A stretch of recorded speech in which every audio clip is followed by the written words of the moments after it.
Is going on, ladies and gentlemen? It is your boy Sean Spencer, one half of that dynamic duo that is Let's Talk Football. And ladies and gentlemen, you know what day it is. It's Wednesday, ladies and gentlemen. Happy Hump Day! And on this Wednesday, we know why you're here for Washington Football Weekly. And I'm not alone. You know my name, S to the P, Sean Spencer. But oh man, I got my guy from South Carolina, 1-0 South Carolina. Yes. Will Kramer. What up, Will? What's going on, man? Oh man, I'm good. This is a big week. Yes. It's a big, I mean, we made it. We made it here. Right. It's week one. After all this offseason talk, after all the getting excited for preseason and then not being excited for preseason, we're here. Yeah. We at the end of this show, we are talking keys to victory. Yeah. Yes. It's been 9 months, man, and we're back. Yes. Yo, and shout out to you, my guy. You have been here since the end of the season, since we took that little hiatus after those 4 games of torture in the NFC. Coming towards the end of the year. And it's been a long off season, like you said, but finally we are here. I'm excited. We got people here watching us. Johnny Dean saying first what's going on. Oh my goodness. Nicholas Rosario, Jaguars +3 evening, fellas. We seen what you had on Nick's picks, my friend. He's poking right now. You know what he's trying to do. He knows what he's trying to do. But ladies and gentlemen, it is Washington Football Weekly. We are here to bring you into the regular season. Finally, like Will said, it is here this Sunday, early in the early game. We will be playing the Jacksonville Jaguars, and we will definitely get into that and kind of talk about it. But like we've been talking about all this off season and training camps and OTAs, who's going to be here, who's not going to be here. We did our mock 53. And just because I like the video, I'm gonna put it out here.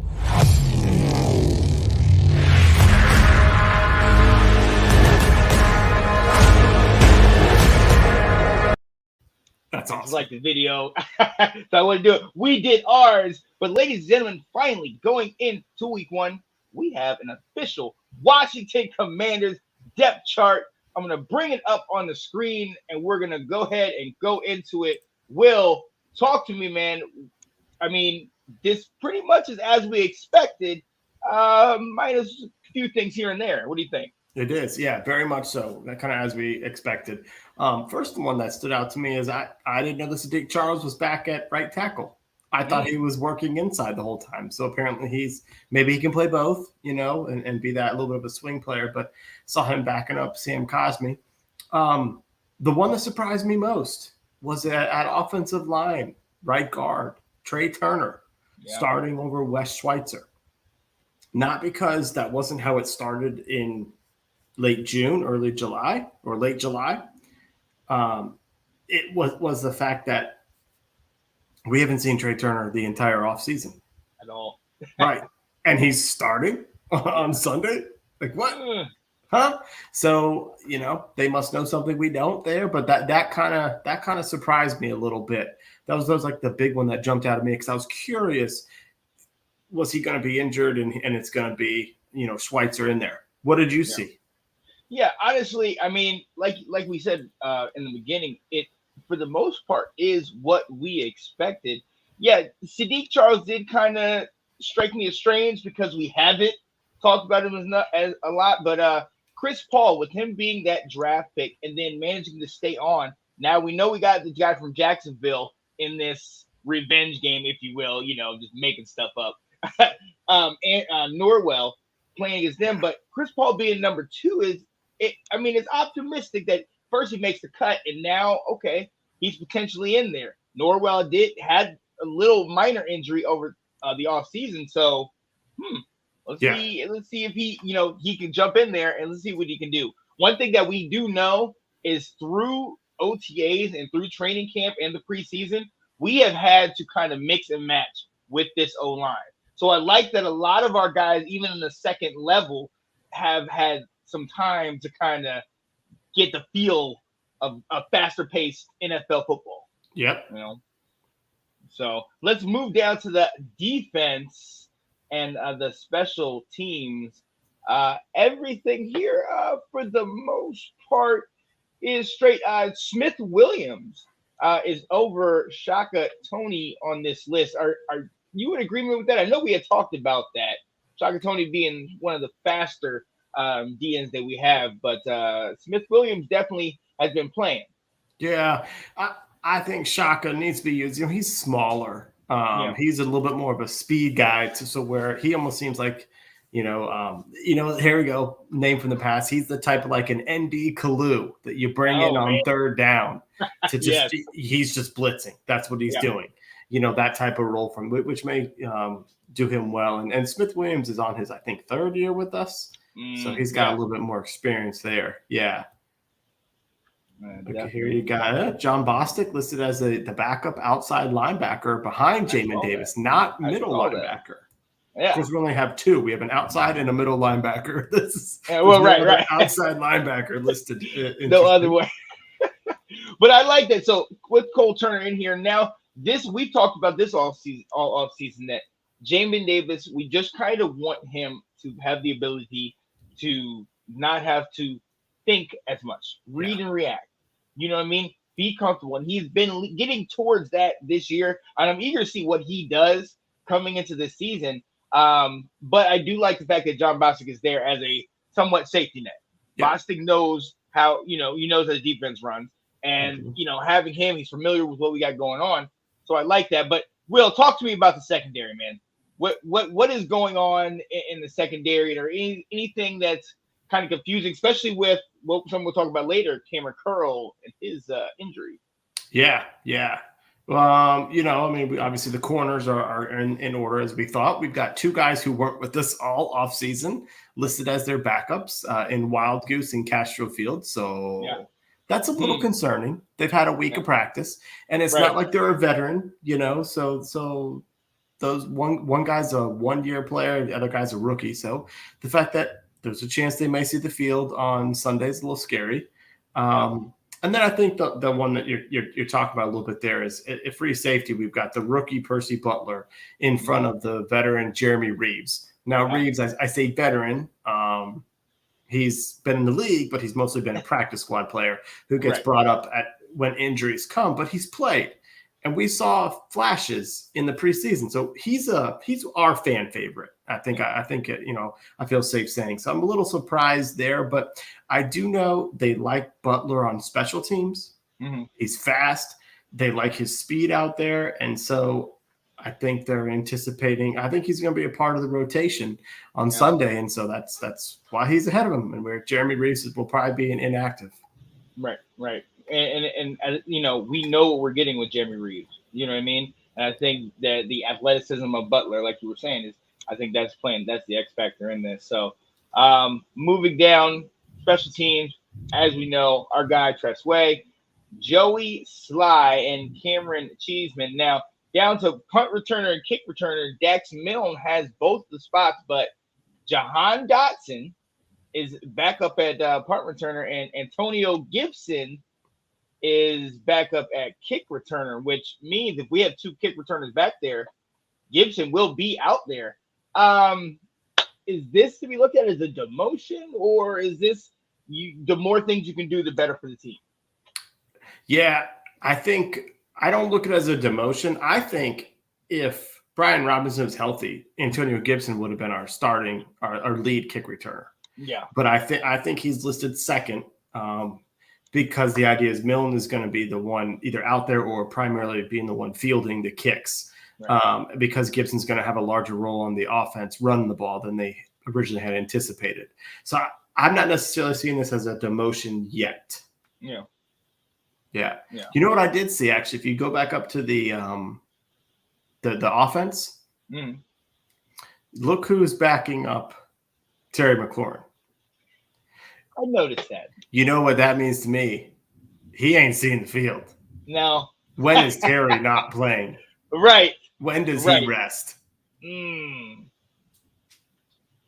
Look, Biami, I said my piece to you. I have wiped my hands of it. Okay. I am wishing the best for you, but the writing's on the wall. You've seen what they say, and we never hope to have Terry get hurt or to be out. And the only time we want Terry out is when the game is already well in hand. So with that being said, sorry, buddy. We'll see what happens, man. We'll see what happens coming into the season. But Jahan Dotson, I love that he's up here, and we know we've been expecting it. But has he been hidden all offseason? Has he been kind of pressed down where you're not really getting looks or not really getting that attention because we know everybody's been talking about him?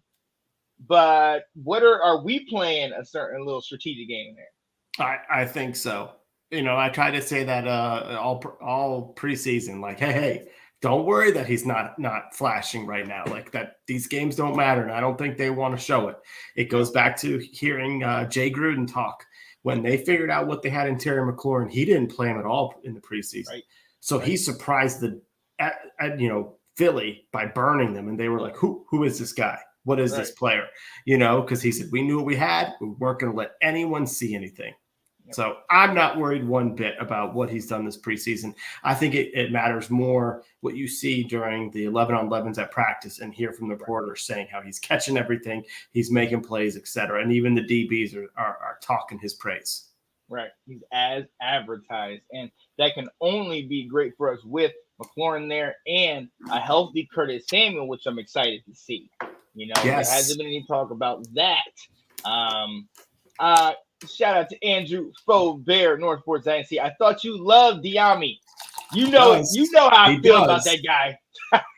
He loves him still. Hurts me, man. He's very frustrated. Yeah. I can't. I'm not doing it today.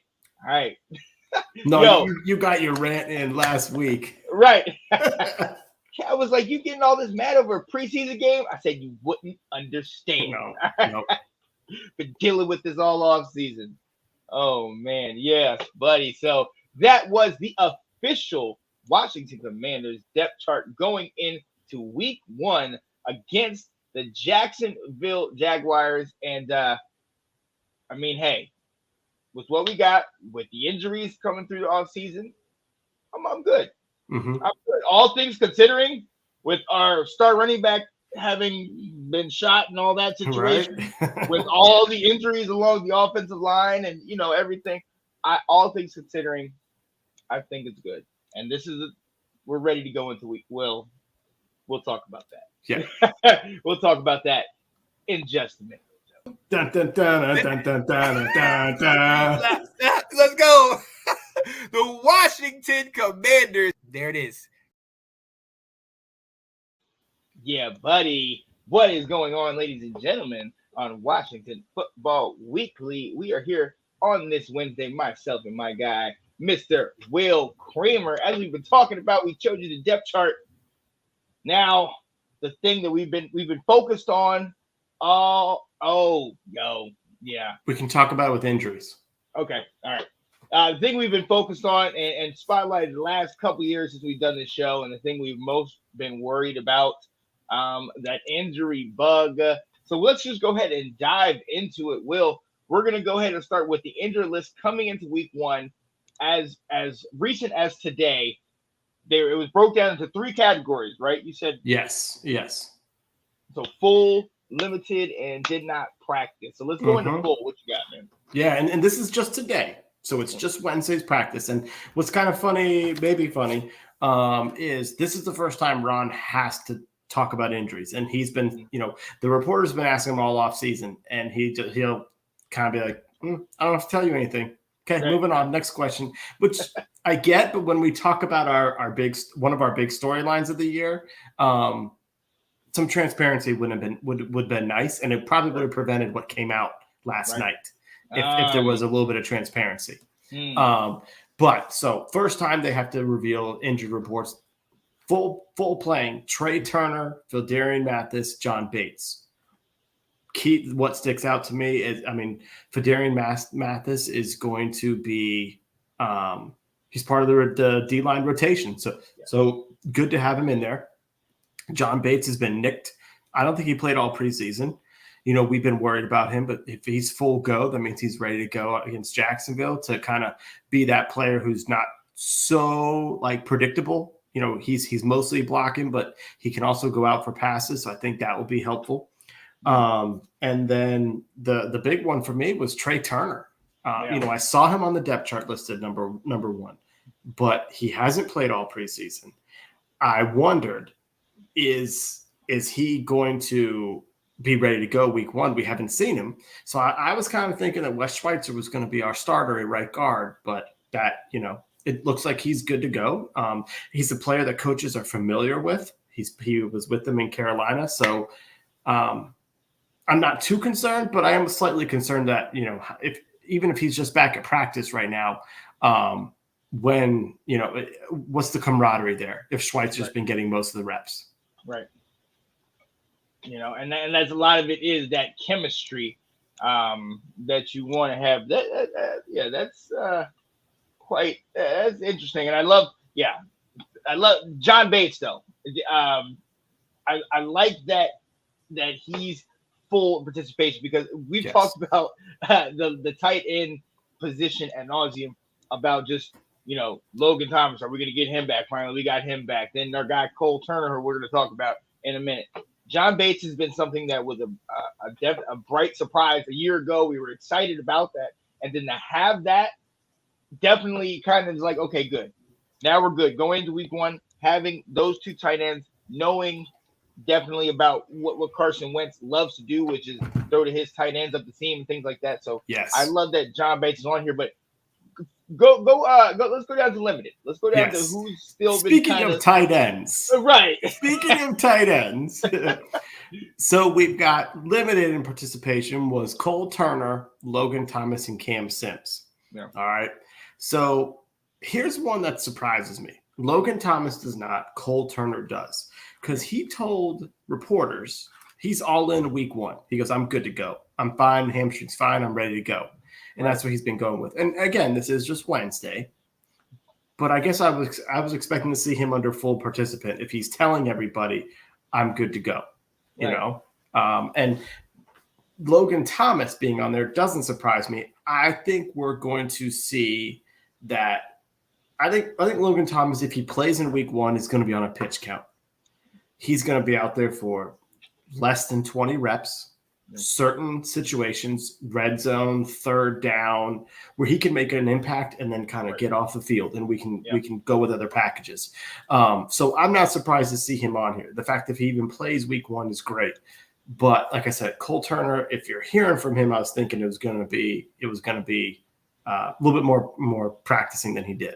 Right. And do you think with this injury and with how it is, it's almost like, and we talked about this earlier in the offseason, it's almost like he's going to come in for certain packages. It's going to be like, we know what's going to happen when he comes in. He's going to run up the seam. He's going to do, specific things. Not as much, all right, we might run a sweep where he has to block because we know, that's something he's not with, especially with the injury.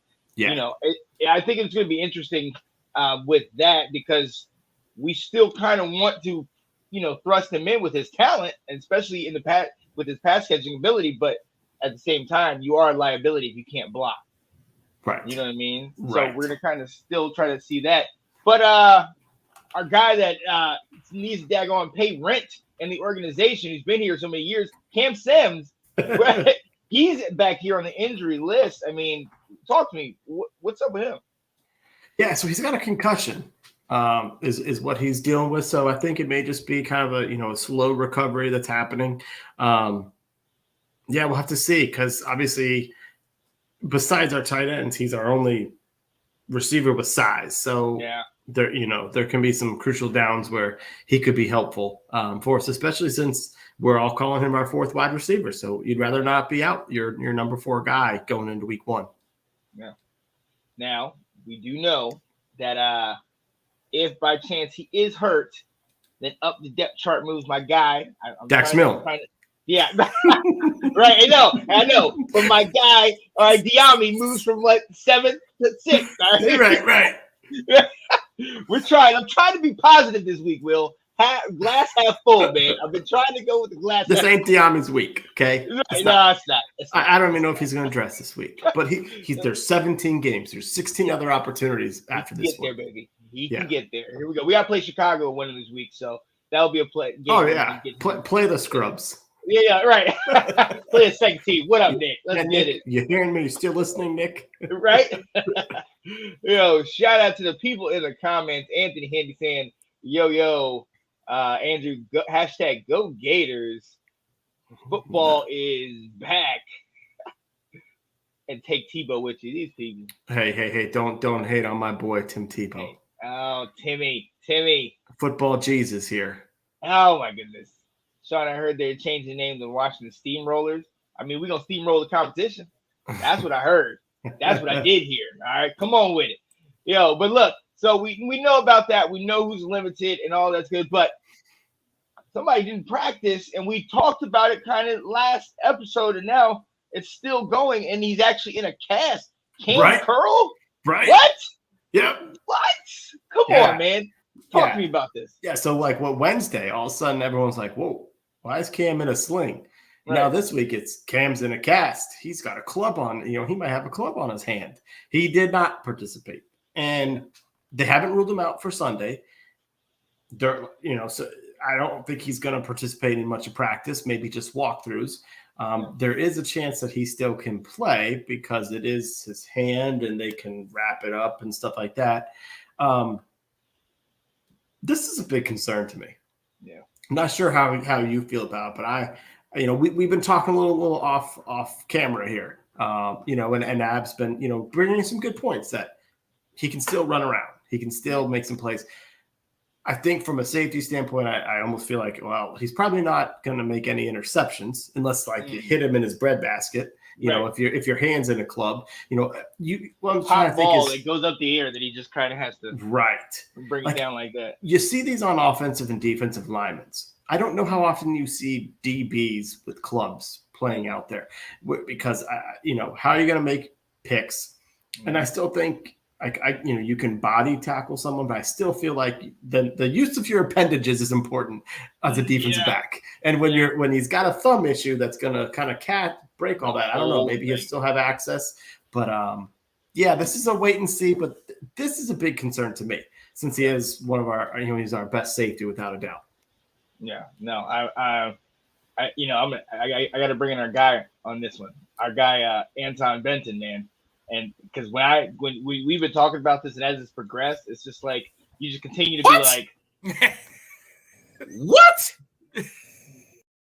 It's like, wait a minute, right? Everything was all good just a week ago. Wait, now all of a sudden we're in the cast.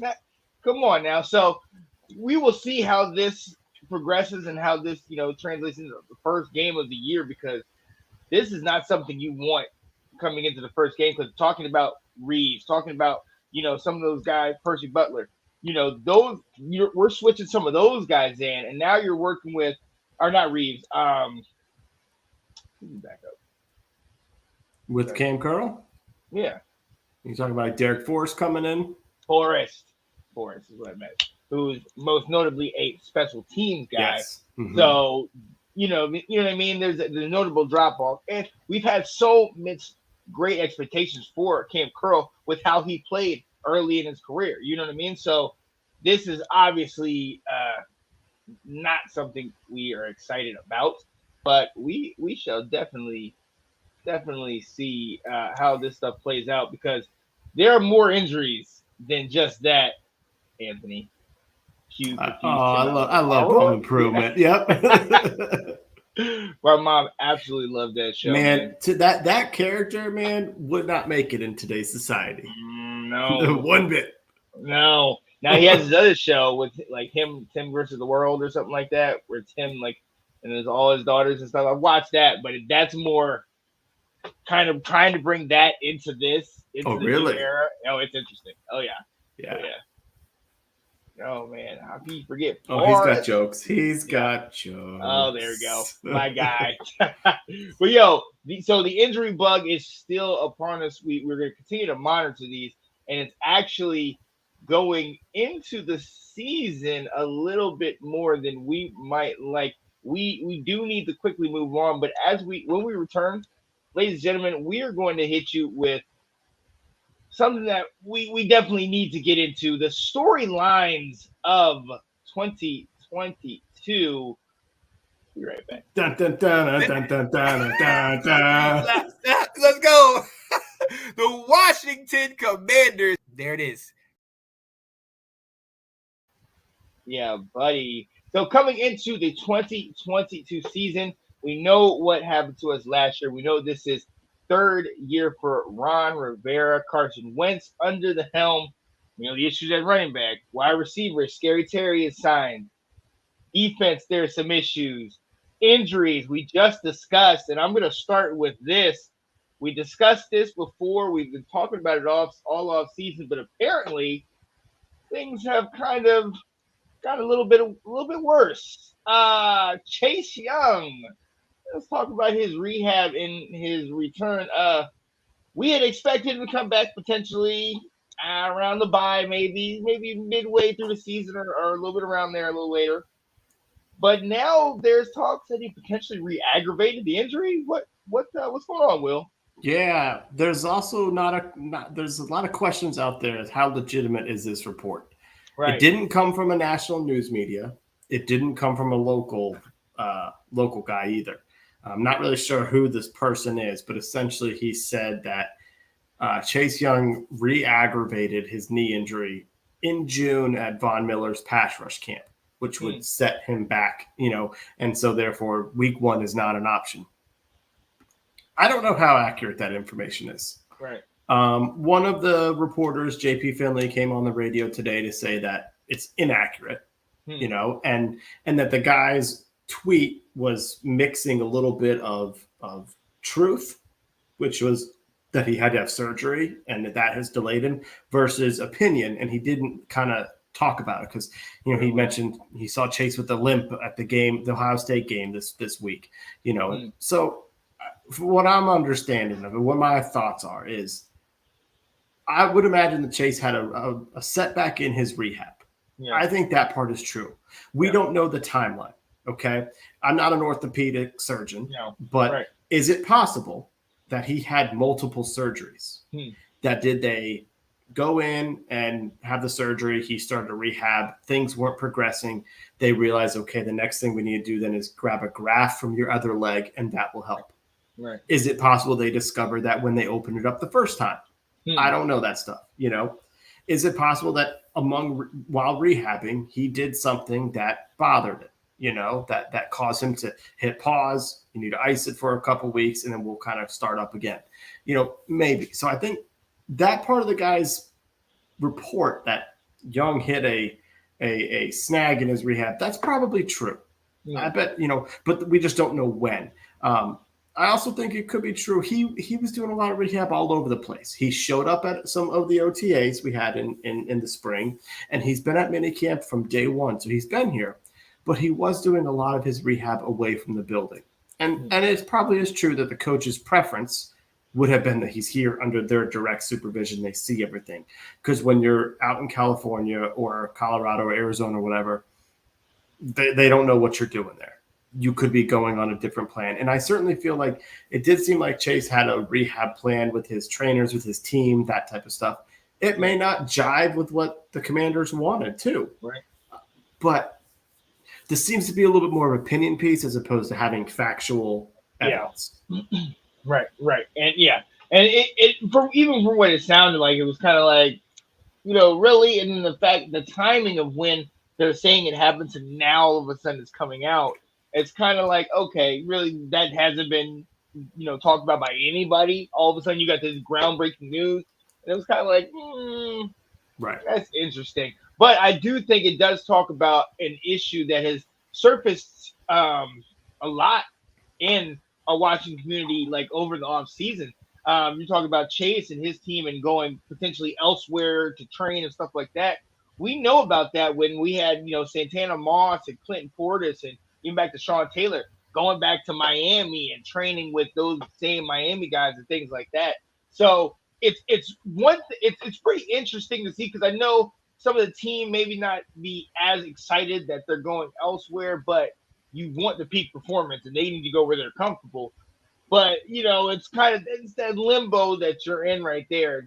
But this, as far as this report goes, Chase, hopefully this is just like you were saying, little fact here, little fiction there, put together for a little quick story. Hopefully his rehab is going well. We know that he is not going to be there week 1, and we know we're not expecting him in the first half of the season, in my opinion.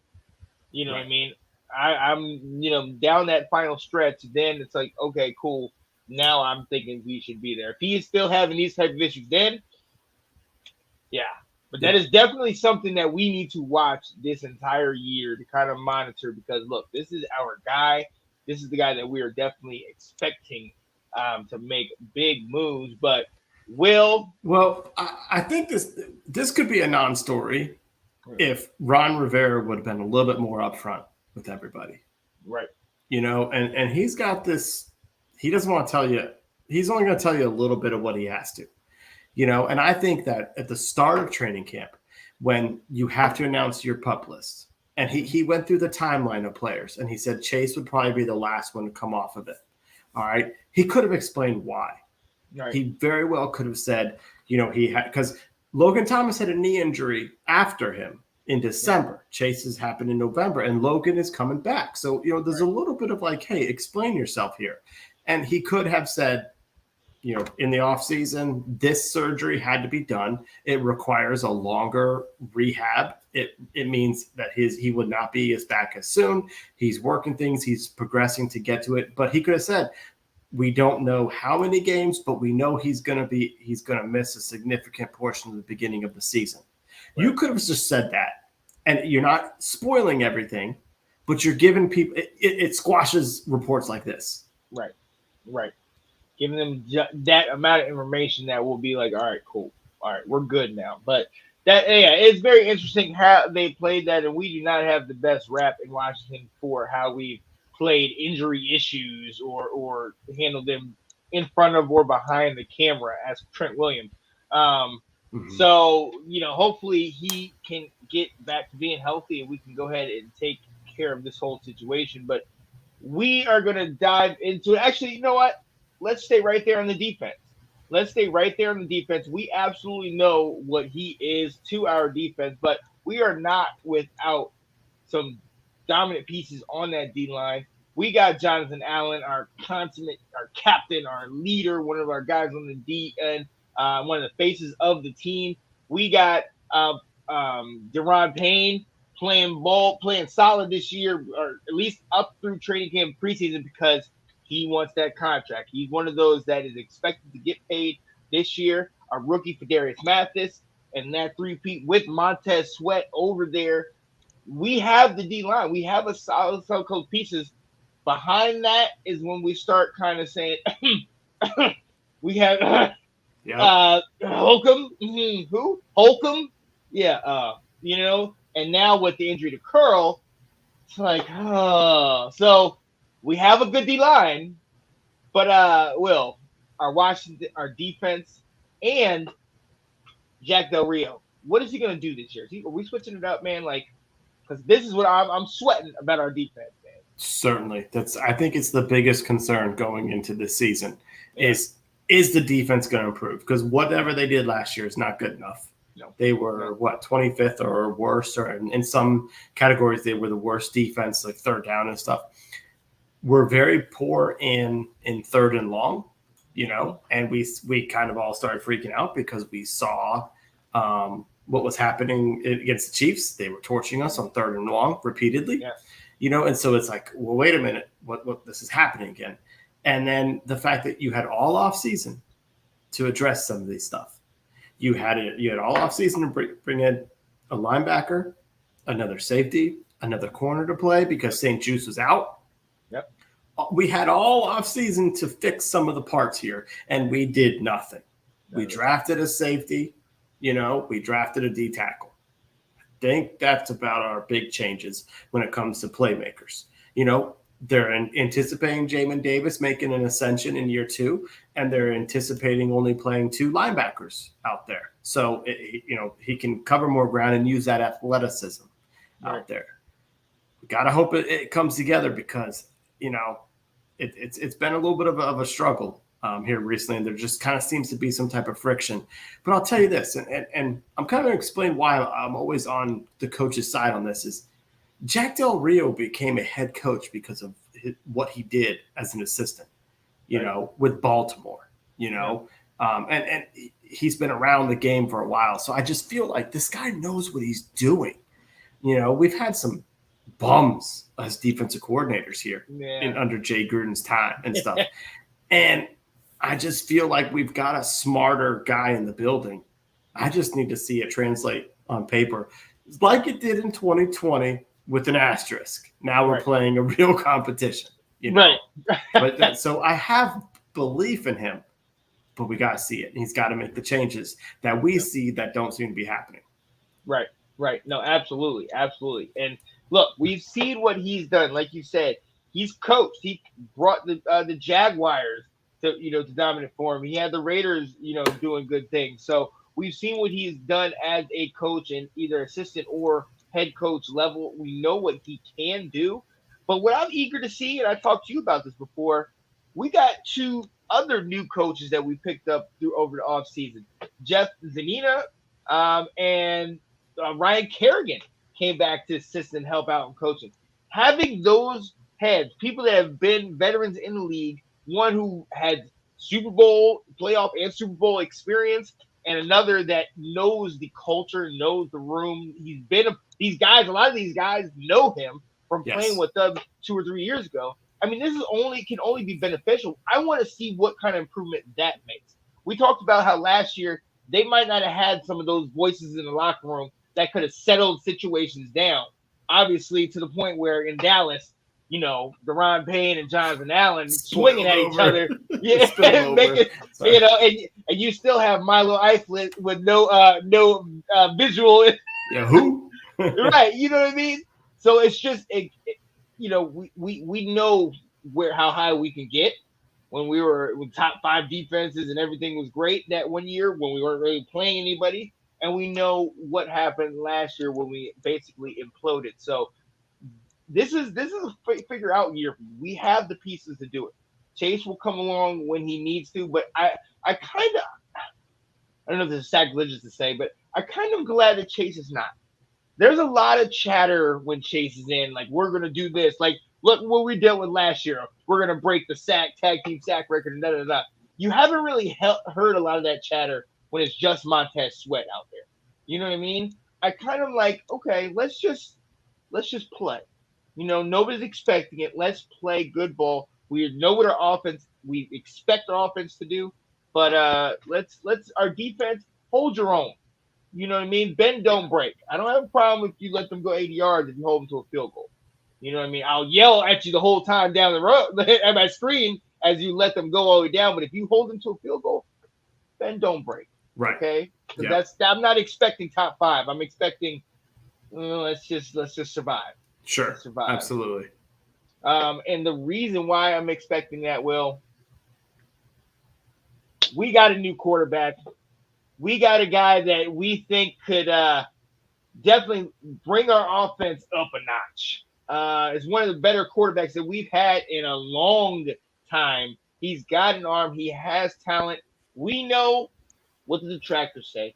We know sometimes he plays hero ball. Sometimes they say he's not a good locker room guy. I don't know about you, Will, but everything I've heard, he's meshing with the receivers. Scary Terry likes him. They kind of hang out. He's getting close to the O-line. He's talking to the backs. Carson Wentz, man, this year, I believe in him. You believe in him. Let's explain to people why. Why do we believe in this guy? Yeah. But it's like you said, it is we believe in him because if you look at some of the rankings that are happening right now, he's getting bashed nationwide. People are putting backups in front of him. So I can only I like that. I'll take that because I know he doesn't read that stuff. He stays away from it. But if he finds word, or if his agent finds word and lets him know, that might continually lit a fuel under his fire, because Carson Wentz is capable of doing things that we haven't had in years here.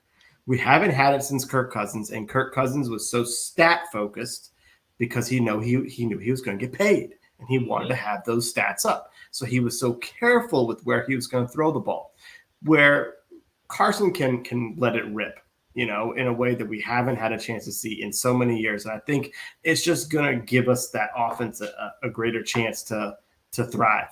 I'm not surprised to hear he's got a good relationship with his receivers and that Terry loves, catching from him. This is the best quarterback Terry's had in his time. This is the best weapons that the team has ever been around Carson Wentz. They've really gone out there and gotten a couple running backs. They've gotten multiple receivers. They've got a few tight ends, and we know how well he did in Philly with throwing to Goddard and Ertz. That they've surrounded him with a lot of talent to basically say, you don't have to be a hero. You just need to move the ball downfield, and we've got players, that can help you out. The big key is going to be, can he not be the hero? Can he play that? Because, I'm not surprised that the receivers in training camp love him. Yeah. Because he can throw the ball. We know that. It's decision-making in the game is what gets him into trouble. And that's what I think they're trying to make things as simple as they can with him with as many weapons. But I'm excited for what he brings. And I'm excited to see him sling it downfield deep. I think we're going to stretch the field with this guy. Oh, yeah. All right. That is what I'm excited about.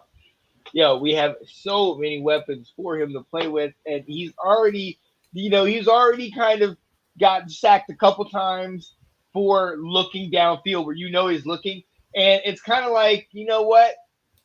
In the moment you're upset, like, man, come on, man, throw the ball, but at the same time it's like, this is this is not check down Charlie, this is not Alex Smith, that this is not Heineke. Balls out in 0.2 seconds with Alex Smith.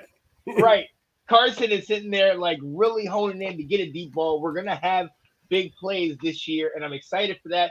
One other thing I'm excited for, with all the injuries we had, our line they kept Carson clean. You know what I mean? I don't know. Obviously it was a small sample size through the games that we did see him, but they seem to keep him upright and clean. I like that. Yeah. Even, we have different pieces coming in here and out. We talk about all the fancy toys he has, and Jahan Dotson and Scary Terry and Gibson and Robinson when he comes back, and the tight end. But our O-line, I think there's a little bit of, a respect factor, a manhood thing where it's kind of like we might have been overlooked as one of the top O-lines because of a couple of injuries and things like that. But they have been producing throughout preseason. I'm eager to see if they can hold up for him, because if he has a line and he has the time, we have the weapons. Mm-hmm. We have the weapons that can stretch the field and give him the time to go deep. And I'm excited. I'm cautiously optimistic. I said it on the round table last night, but I'm excited. Yeah, I'm excited to see. Well, and this is the number one storyline of the season. Yes, is our season's going to go how Carson Wentz goes. Yep, and he doesn't have to be top 5 material like he was in 2016 with Philly, where we were on the other side of it going, oh my gosh, they drafted another stud. Right. They went from McNabb to Vic to this guy. Like, come on. We just need him to be serviceable. We need him to be top 15 of quarterback, top 20. He can do that. He's shown that he can do it. So I too am very optimistic about him proving the naysayers wrong. Yeah. And it's about daggone time we've had a quarterback that we can be excited about.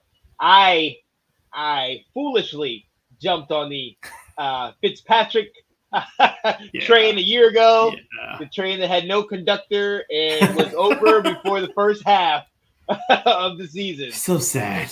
It was rough. It was rough. I tried to delete all of the footage of me saying Fitzpatrick. Yeah.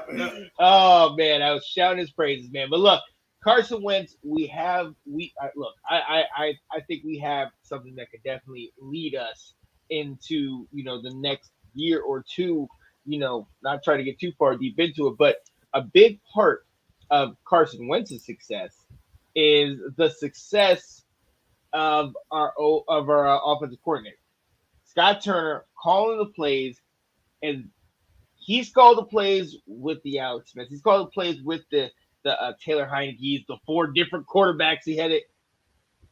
He's going to get Carson Wentz. He's going to get Jahan Dotson, Terry McLaurin, Gibson, and McKissick, who are excellent pass catchers out of the backfield. The tight ends back, and once they get back and healthy, he's going to get a lot of weapons to play with. He's not going to have to sit here and dummy down the playbook this year. He's going to be able to stretch this thing wide open. What are we expecting from Scott Turner with all these weapons? I have very high expectations of him. I have expectations that at the end of this season, we're hearing Scott Turner in the running as a head coach on other teams. Okay. Yeah, that he's going to show that he's got the mind to run a team. I mean, we just saw it. Kevin O'Connell went from the offensive coordinator of the Rams for 1, maybe 2 years, and now he's the head coach of Minnesota. And that's even under McVay. It's like they were able to see that, hey, he's playing a role under an offensive genius.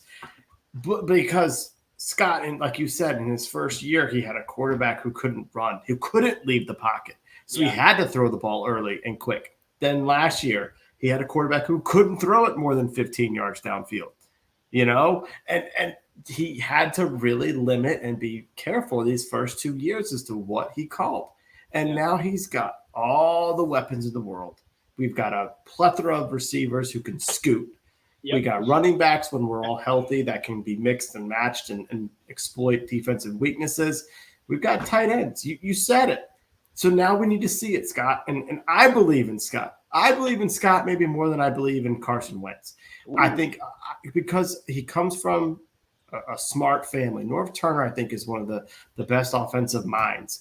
Yeah. And Norv is – I don't know if he's actually living in the area. He may be in California, but they talk. Norv has said he breaks down film with him every single week. So he's getting some experience from a guy who's a fantastic offensive coordinator. And he's learned a lot from his dad. He's picked up on his dad's tendencies, and he runs an offense similar where you have a lot of run, setting up, play action, moving the quarterback around. So I'm just thinking back to 99, man. Yeah. That's what I'm thinking back to. We have weapons again. Let's go. Let's light up. It was FedEx then. Let's light up FedEx again. Oh, man. Yes, that would be beautiful, man. I'm definitely excited to see. Now, Scott Turner, his son, where did he go to school? Oakton. Did he go to school? Did he play football? Scott Turner? Yeah. Norv Turner's son, Scott. Yeah. You blanked him 28-0 on homecoming. I know. I just wanted you to say that. Okay, all right. Jeez. I was making sure it was the same one that we put on his back when we dominated them at their homecoming. Let's go. Her dead, baby. Let's go. Sorry about that. I had to do that. Set it up perfectly. Yeah. No, but honestly, I am absolutely with you. And his success directly affects and translates to Carson's success and our offense success. We expect him to score a lot of points because of what we talked about before. Our defense is not something that we seem to be uber confident in. So, hey, here we go. We have the weapons. Let's get it done. But there is one place that we have been talking about and is a glaring issue on our offense. But he also showed why we need him on the team. Antonio Gibson, he's had issues with fumbling, but his hands are, elite. What's his role in our offense? Yeah, well, I think it's going to be kind of fluid as the season goes and as Brian Robinson is available, to help us out. So we really don't know. I think he's back to being running back number one, getting a lot of carries. I think they're going to give him every chance to keep that role. Yeah. I know they're frustrated over the fumbles. That makes sense. But I think that, you got to give him a chance to be what we thought it was when he was drafting him. I do hope, though, they take a little bit of lesson from this preseason and find out that if you split him out wide, he can make plays. Right. If you get him the ball in space, he can break tackles and take it further. And so I hope they don't just sit here and say, well, because Brian Robinson's out, we got to go back to handing the ball up to Gibson 20 times a game. Right. I don't think we need to do that. Let's give him more but let's utilize what we saw this preseason and kind of make him that combo player, that slash player that really harnesses his strengths. Right. Yeah. Put him in successful positions. Exactly. Get him in those swing passes. Get him in those out there catching with his hands, doing all that. But no more up the tackle. No more between the tackle. No more up the. He's not. There's something with that where even if he gets through, he's still kind of timid in there. Where a lot of times last year we talked about those arm tackles, those little hand, shoestring tackles that are bringing him down. Once we get him on that edge, you get him on one-on-one situations. Oh yeah, that's what he excelled at when he was in college, and I think that's what he'll excel at here, honestly. Yep. And we have a number of other pieces in there, so him. I just think this is going to be better for him as opposed to being he's not Derrick Henry. We're not running him Jonathan Taylor style, up the gut, around the corner, that type of stuff. So, let's utilize what he's good at. Yep. Utilize what he's good at. Yeah, so those are a couple of the storylines this year that we are going to be following. We're going to be trying to just pick up on them and bring them to you throughout the season, just to kind of give you updates where we stand on it. Obviously, the Carson Wentz thing is going to be huge. We're going to be following that all the time. And along with, the offense and Scott Turner and everything, but also Chase Young.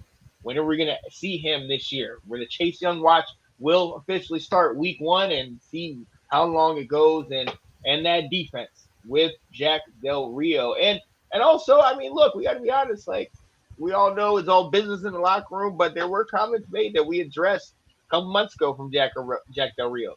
I know not everything's hush-hush, but does that play a factor in maybe some of the guys, maybe some of the things that are going on? Right.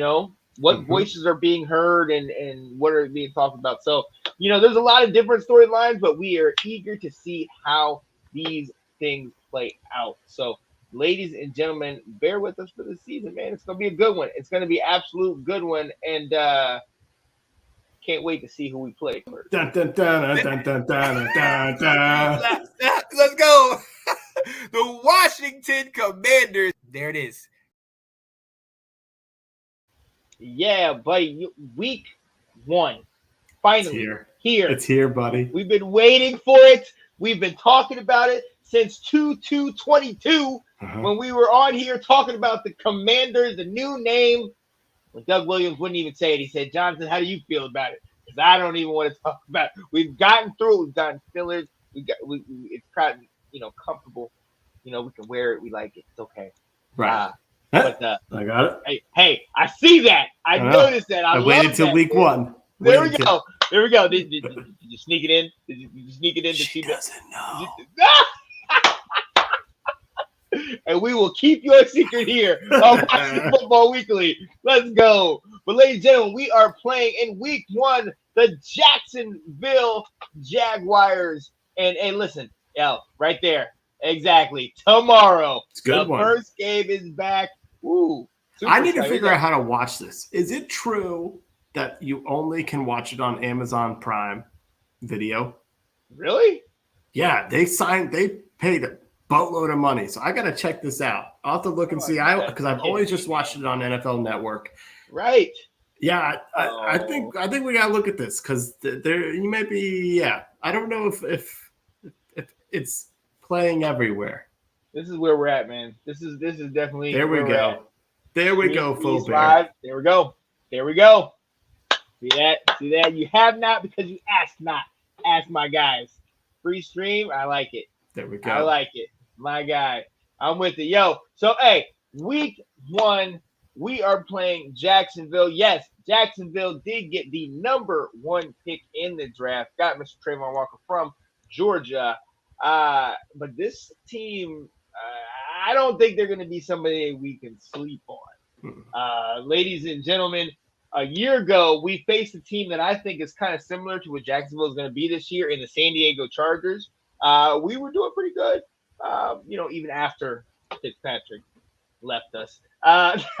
We were doing pretty good, and until a late fumble that gave Herbert a short fielder, he scored, and then they didn't look back.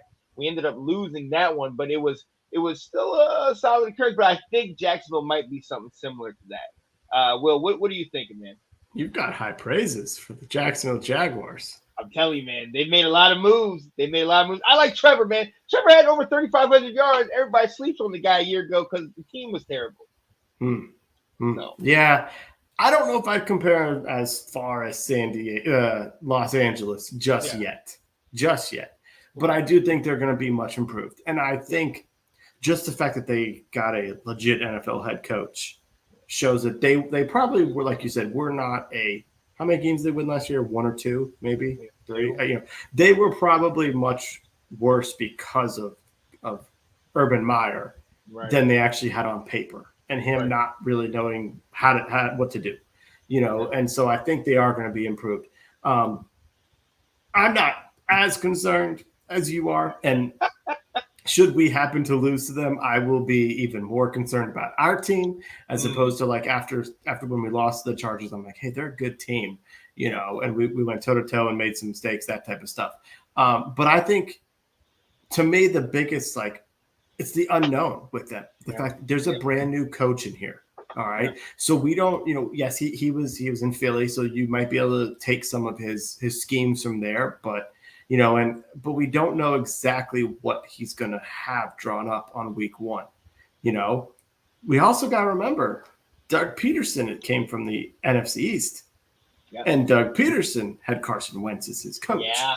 So not only does he know how to scheme against Washington, because he played us in 2020 as the Eagles head coach, but he also knows, and he's seen for 4 years, what Carson Wentz likes and what he doesn't like. Exactly. And he's probably going to push the buttons on the stuff that he doesn't like. Where does the pressure come from? What type of coverage does he get confused over? Doug Peterson's going to know some things about our team. And so that is, to me, like this unknown of who this Jacksonville team is, and with him is the biggest concern. Oh yeah. And exactly like you said, if you talk about storyline, you have a coach with the old quarterback, but then you also have the quarterback playing the team that should have been a gimme victory for the Colts to get into the playoffs, and you just laid an egg. The game that everybody talks about when they bring up Carson Wentz. Oh, he lost to the Jaguars with the number 1 pick. Even with the win, they got the number 1 daggone pick. You know what I mean? So it's one of those things. What is one of the narratives that's always been talked about with Carson is the mind game.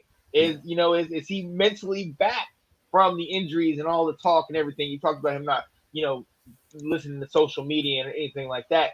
These are 2 very big storylines that are coming into play. Somebody that knows you and has played with you, and talking to a team that kind of seemed to have your number, from a year ago. So it's going to be very interesting to see how they play. And also, man, I'm interested to see if we can carry on what we were doing in the preseason into the regular season, which is fundamental football, time of possession, winning that, first down, winning that, establishing a running game. Even if that means a couple little quick tosses over here, something that's keeping us out here, something that's taking a little bit of pressure off of Carson. You know what I mean? Yeah. So that's where we are looking at. So we talked about concerns. What are some areas you're trying to attack? Like, what are you thinking? Because there's a lot of unknowns, but what would you be some of your areas? I want us to go after their defensive backs. Sure. I want us to send our receivers on them, threaten them deep. Let's get a couple of deep balls, whether they're complete or not, basically letting them know that, unlike under Taylor Heineke, where you didn't have to go past that 20-yard mark, we're going to test you, so we're going to spread out their defense.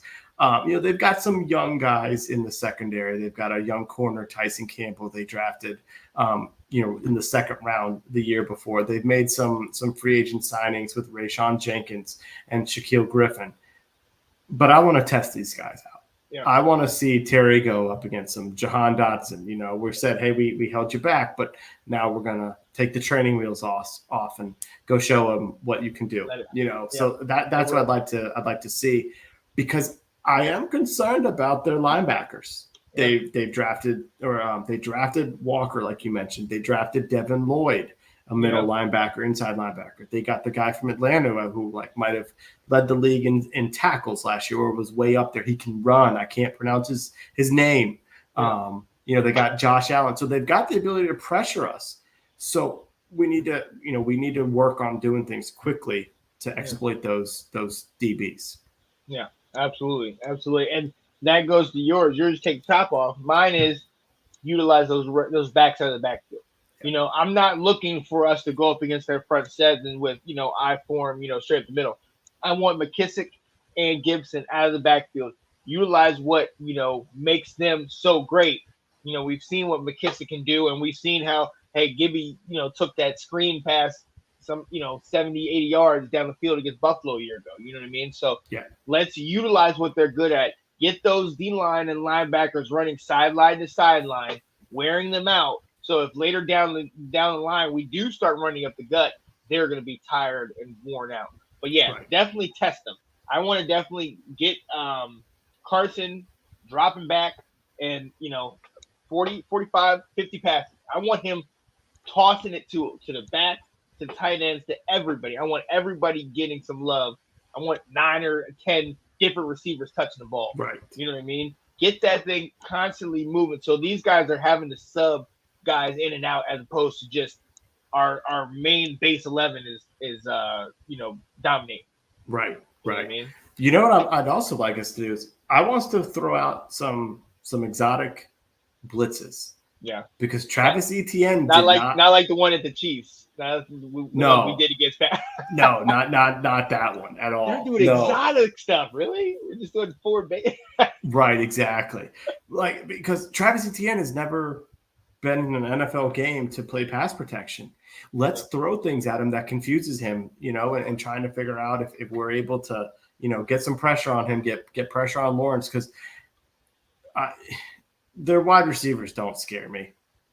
Yeah. They gave Christian Kirk a lot of money. He can run. He can make plays. But, Zay Jones and Marvin Jones, I can't say that I'm overly concerned about them. Yeah. And more importantly, I should say, I'm not concerned that they should not, hurt us. Yeah. We have the players that should play better than these guys. So let's put the pressure on. Let's see what we can do, to confuse ETN just so he's got his head spinning and they don't know where stuff's coming from. Yeah. I want that. Andrew saying Zay Jones might be sneaky. I agree with him, but I've been waiting and hearing that since he was drafted out of Buffalo. Yep, very true. So he's not wrong, but everyone says that every year about him. Yeah. So we will definitely see in this offense. Look, there's only one football to go around, and with those weapons, it's going to take a while to get them all going. Kirk with all that money, he's going to be looking for the ball. Marvin Jones, he's used to getting a lot of balls. So, hey, we got to go after Brandon Sheriff. He's down there in Jacksonville. Talk about revenge games. Brandon Sheriff in Jacksonville, Norwell in Washington. Man, it's going to be an interesting year, man. We're going to have to see what happens. But look, we are coming close to the end of the show, but we got to talk about what it's going to take for Washington to get the victory. And we do that, ladies and gentlemen, with a little segment we like to call Keys to Victory. Yeah, buddy, my guy. Told you to catch on. Let's go. Keys to victory, ladies and gentlemen, where we're going to give you a couple of our pointers, some of the things that we think are going to help us to be successful here on Sunday. To start, I will go ahead and start. Number one thing I think we need to do, smack them in the mouth early.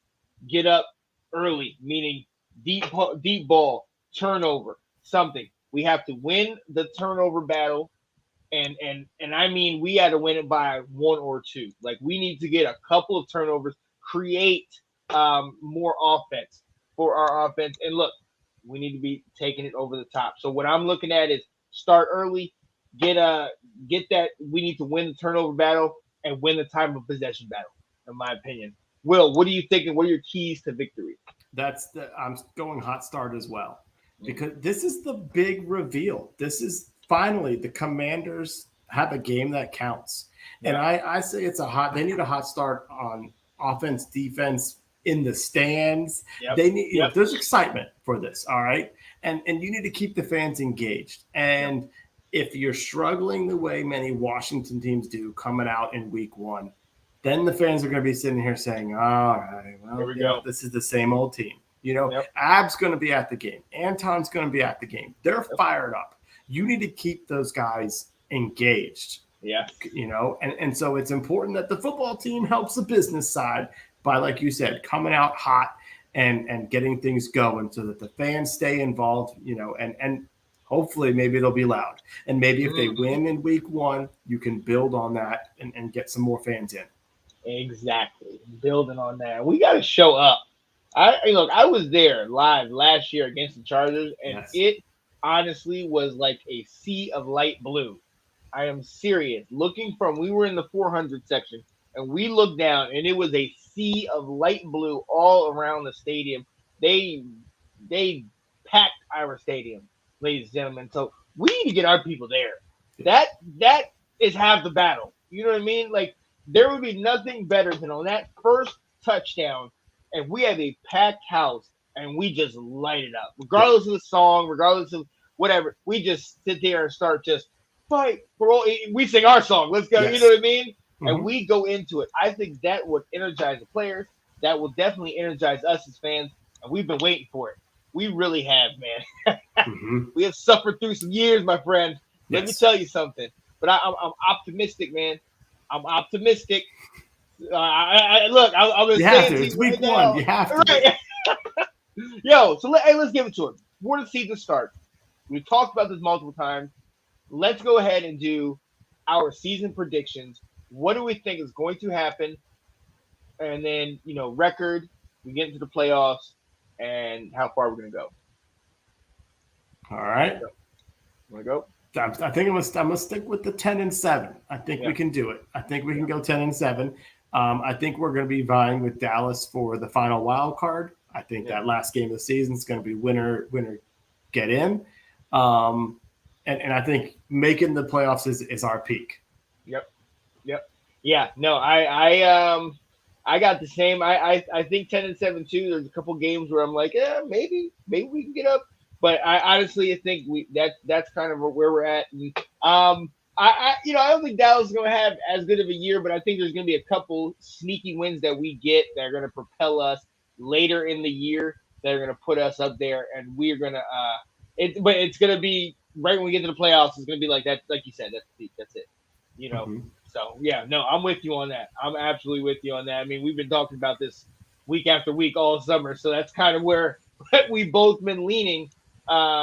With it being, with all the interesting issues that we have and the schedule that we have, but with the new pieces in play, who knows? We might go 11-6. Like, we might have a blockbuster year with Carson and Terry McLaurin and Jahan and Curtis Samuel and all these guys, and then we also might go 9-8 or 8-9, and we're asking the same questions we ask every year. Is Ron Rivera the guy? Is Scott Turner doing the right thing? Do we need to make different changes in Washington? So here we go. We've told you what we feel like should be happening. We've talked to you all off season about it. The next time you see us, ladies and gentlemen, we will either be happy or upset or sad because we either won or lost. But we will be in this thing, and I couldn't be happier, Will. I've been waiting for this. This is it. Let's go. Let's get it done. We're gonna do some score predictions. Yeah. Oh, yeah. Definitely. So I will go ahead and start first. I'm going to say it is going. I'm telling you, I've said this since we first started talking about it. I've said this all off season. I think we will take an L in this game. I think it's going to be 24-24 late. I think Joey Sly is going to have an opportunity for the walk-off kick. He's going to miss it, and then they're going to hit it right when time is expiring. They're going to win 27-24 in the season opener. I know that might not be a bad omen, and that might not be a good omen, but I've told you I think this is a sleeper team in Jacksonville, but I think this is going to be something that's going to get us motivated. I'm shocked. I'm shocked. All this talk about excitement on the season and new weapons and all this, and then you just say, and we're going to lose game 1. And we're going to lose it. Yep. Trying to be as realistic as I possibly can. I've been trying to break this down. I believe they've got something, but I also believe there's certain issues that are not going to be remedied by week 1. Where, I talked to you about it last week. I asked the question, do we wish we had one more preseason game to work some of those kinks out? I think this first game is going to be a 4th preseason game where there are going to be some things, there are going to be some positives, but they're going to be something where it's going to be like maybe it takes us a week or two to really get our feet, and then we start really working it once we play Philly and Dallas. Gotcha. That's where I'm at, man. Man, you're going to have the Commanders lose their first game, their inaugural game? Yes. I can't jump on that. I'm just going to let you know that. I can't. I do think that the game's going to be a little bit tougher than what we thought when we first got this on paper. And I do think that first half is going to be – I think there's going to be offense. I don't think there's going to be defense. I think both our offense is going to be unveiled, and Doug Peterson's going to be showing what he can do with Trevor Lawrence. I think come the fourth quarter is when we're going to pull this one out. So I'm going to say that we're going to win 26-17. Okay. I like that. Oh, yeah, man. Yeah, so – ladies and gentlemen, there you have it. Washington plays Jacksonville on Sunday. We will obviously be with you next week talking about this ball game, what has happened, talking about the storylines, talking about injuries, talking about our recap, and then also previewing the next game, the Detroit Lions game, which I will be at. We will be driving that Thursday night to Detroit, Michigan, going to see one of her close friends. Their son plays football his senior year. Seeing that, I will be going to the Big House on Saturday to be going to the Michigan versus UConn game with our dear friend and host of Let's Talk Football's Ladies Takeover and Let's Talk College Football, Kate Alverson. She's a diehard Michigan fan. It was my first time ever going to the Big House. Yes. So I am so excited as a college football fan. Do you have a Charles Woodson jersey yet? Oh no, but I might definitely have to pick that one up. Oh. Or Desmond. Oh, I might do. I feel like that Michigan 2, I think, is so sick. Oh, it is. It is, man. Oh, I love those. I love those jerseys. So it's like that time I had a Michael Vick jersey and you wore it one time. It looked better on you, and I never got it back. So, ladies and gentlemen, we got that was a beautiful jersey, man. I owe you one. I got you, man. I haven't forgotten. I had some great pictures of that jersey, man. Dang, it's a good one. It looked better on you than it did me, though. Was that the white one with the red letter? No. The worst part, though, that I went out later on and got a Lee Suggs jersey, and that's 22. Why am I wearing 22? There it is. I love it. Yo, oh my goodness, man. I absolutely love doing this on my Wednesday nights. Couldn't imagine doing anything else. Want to do a little bit of housekeeping tomorrow, Thursday night, for the start of the NFL season. Let's Talk Football Ladies Takeover will be with you, previewing the game, doing the causes in the NFL, spotlighting the players, previewing the season, talking all that. We will not have our one of our hosts, Janae Struther, on the show. She will be back starting up everything. Let's Talk Football and everything else next week. Obviously, she's got the new baby and she's back at work, so got a lot. You know that life, Will. Yeah. It's a rough time. Oh yeah. But she has confirmed today that she will be on Let's Talk Football and Let's Talk Football Ladies Takeover next week. So tune in for that. Let's Talk Football. Let's Talk College Football Saturday. Let's Talk Football Sunday, and Let's Talk Fantasy Football will definitely be on Sunday. So we got a lot of stuff for you to watch, but there's only one place to find all information about them Washington Commanders, and that's Washington Football Weekly. Yeah, buddy, this is what it is. Hey, and this is my favorite thing to do. I'm not gonna lie to you. Yeah, I am a little biased when it comes to my Washington Commanders. I always want to go Redskins, but it's getting easier to go to Commanders. It's getting easier, man. So look, ladies and gentlemen, we're gonna have to let you go. We appreciate you being with us tonight. Definitely stay tuned tomorrow night. Let's figure out about the Bills Rams game. I think I'm gonna use this Stream East Live. Thank you, Andrew. Thank you. And I got to figure out will it show up on my TV too. Right. So if you do not know, Andrew shared with us Stream East Live. This is where you can catch the first game, because apparently it's supposed to be, other than that, it's supposed to be on Amazon Prime Video. I believe so. Wow. I hope I'm wrong. Yeah. So we shall definitely see. And then, as we know, September 11th, the games will be played this Sunday, and then obviously the Monday night game. So, ladies and gentlemen, we hope you enjoyed this first week of football. There's also tons of college football to go on. Thankfully, we played Georgia State this week. They can play. They can. It took some Beamer ball to take the lead against them. Yeah. And speaking of Beamer, the old Beamer at Virginia Tech, ODU with the upset. I know. You think they ain't missing him right now? Right. Ooh. I know they got a first-year coach, but he might be on the way out. That's a huge loss, man. You go to the 757 to be right in the recruit's backyard so they can see you, and then you lose it. Yeah.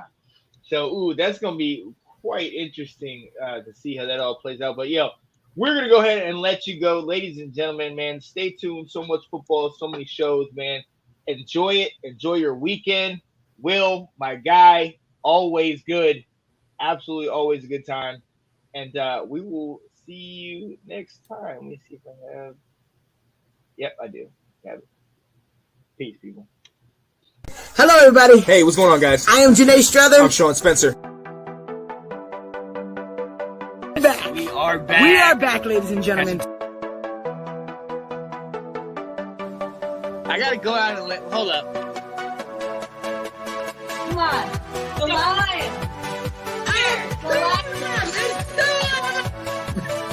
New man losing so fine.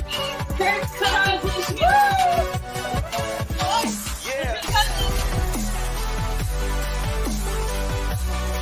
right. I am Janae Strother.